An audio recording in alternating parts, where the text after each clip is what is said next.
5. Jésus ressuscita le fils d'une veuve de Naïn en Luc chapitre 7, verset 15.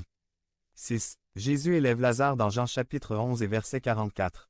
7. Pierre a élevé Dorcas dans Actes chapitre 9, verset 40.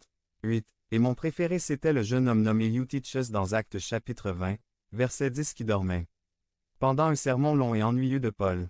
9. Et bien sûr, nous ne pouvons pas oublier l'exemple le plus important en Christ. Mais vous savez quoi?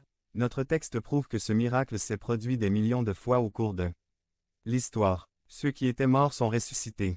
Nous étions morts mais maintenant nous sommes vivants. Nous devons accepter cette vérité pour comprendre notre identité en Christ.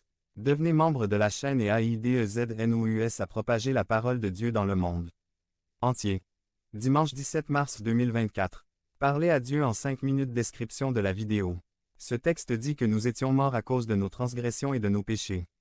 Nous pouvons, facilement, penser à une époque où il y avait des péchés. Peut-être que c'était un mensonge, peut-être un vol, peut-être que nous convoitions quelqu'un, ou peut-être que nous avons fait ou dit quelque chose contre une autre personne. Peu importe de quel péché il s'agissait.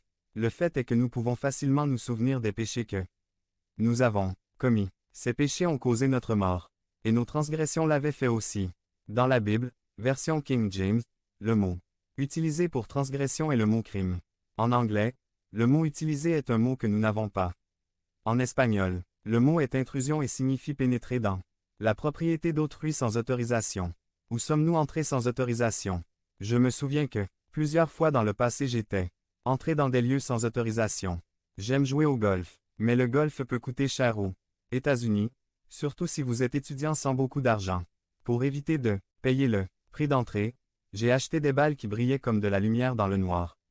Et mes camarades de classe et moi avons visité de nombreux terrains de golf et joué gratuitement de nombreux week-ends au cours de mes années universitaires. Pensez-vous que c'est ce que Paul disait ici dans Éphésiens?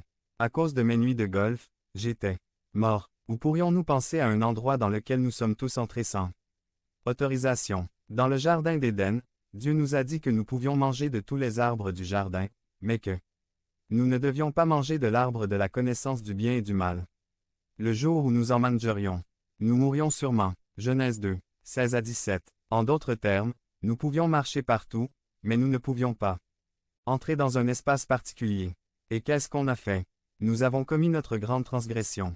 Lorsque nous sommes entrés dans l'espace, même si Adam et Ève ont fait cela, l'amende appartenait à tout le monde. C'était nos représentants. Et à partir de là, nous étions considérés comme morts. Comment est une personne décédée? Ça a une odeur? Non. C'est en panne? Non.